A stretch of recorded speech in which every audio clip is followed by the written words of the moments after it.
Hello, xin chào tất cả các bạn đã đến với kênh Nấu Ăn Ngon TV. Hôm nay quay trở lại với bữa cơm nhà thì mình sẽ chia sẻ với các bạn một món ăn rất là quen thuộc. Đó chính là món thịt chả viên rim nước mắm xả ớt.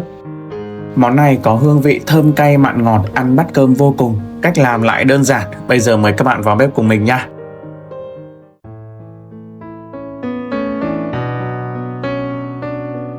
Mời các bạn tham khảo nguyên liệu và gia vị mình cần chuẩn bị cho món ăn ngày hôm nay. Thịt xay mình sử dụng là 500g. Mình cho sang một chiếc tô lớn để dễ dàng tẩm ướp nha. Hành lá mình có 2 nhánh. Mình sẽ cắt riêng phần đầu hành, đập dập một chút, sau đó thì băm nhỏ.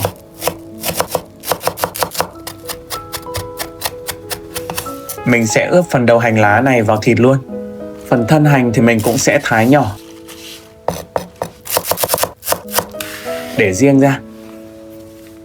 Sả hôm nay mình chuẩn bị là 5 củ. Mình đã cắt bỏ đầu, bỏ gốc và rửa sạch rồi. Bây giờ mình dùng dao cắt đôi phần gốc ra để đập dập củ sả được dễ hơn.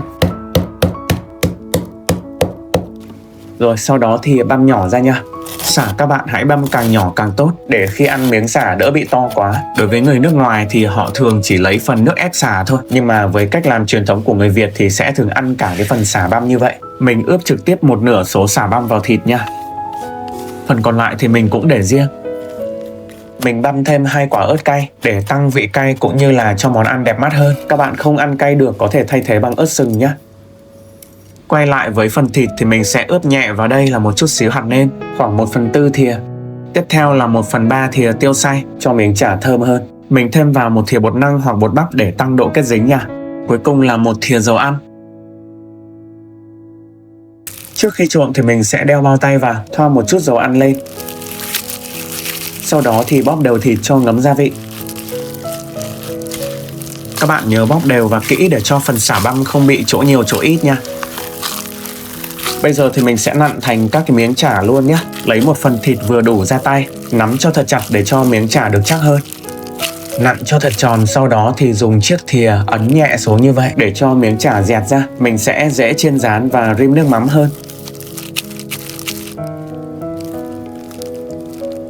Với 500g thịt thì mình sẽ nặn được 19 miếng chả như thế này nha. Tiếp theo thì mình sẽ đi pha phần nước sốt. Thêm vào trong bát là 2 thìa canh nước mắm, 1 thìa canh đường, 1 thìa canh tương ớt. Thêm vào một chút tiêu tùy khẩu vị. Cuối cùng hòa vào 3 thìa canh nước lọc. Sau đó thì khuấy đều lên là được. Phần nước sốt rim có hương vị mặn ngọt vừa phải. Chủ yếu là hương vị thơm cay từ sả và ớt nha. Bây giờ mình đi chiên chả trước nhé. Bắc một chiếc chảo lên bếp, thêm vào một lượng dầu ăn vừa đủ. Để chiên chả không bị văng dầu thì các bạn có thể thêm vào một chút bột bắp hoặc bột mì, hoặc là loại bột nào cũng được nha. Sau đó khuấy đều lên. Sau đó thì thêm chả vào, rán vàng đều các mặt.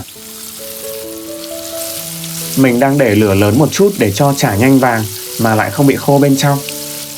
Đó, các bạn có thể thấy là miếng chả tuy vẫn có mỡ nhưng mà không hề bị văng dầu, do mình đã hòa vào một chút bột bắp trước khi rán. Thịt bắt đầu vàng và lên màu rất là đẹp rồi. Khi mà thịt đã vàng đều thì mình cho ra ngoài nha.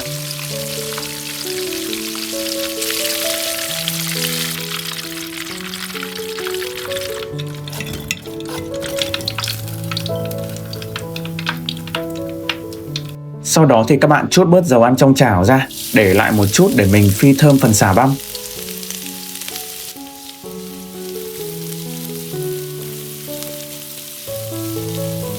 Khi mà sả đã thơm thì cho phần ớt băm vào. Đảo thêm khoảng vài giây nữa thì mình sẽ đổ luôn phần nước sốt vào nha.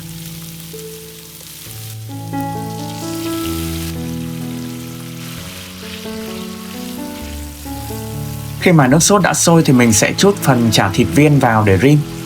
Đảo đều lên trước cho quyện với gia vị.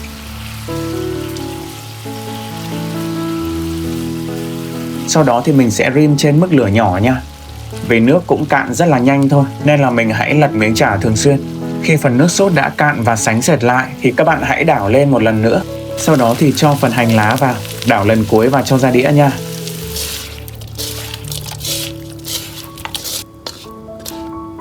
Vậy là mình đã chia sẻ xong cách làm món chả thịt viên chiên rim nước mắm xả ớt. Cách làm rất là đơn giản, với những nguyên liệu sẵn có, chúng ta đã có ngay một món ăn rất là ngon cho bữa cơm gia đình. Chả thịt viên vẫn còn mềm ẩm và không bị khô.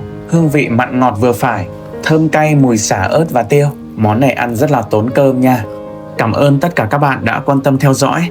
Nếu thích thì hãy ủng hộ mình bằng cách like và đăng ký kênh. Tạm biệt và hẹn gặp lại các bạn ở những video tiếp theo.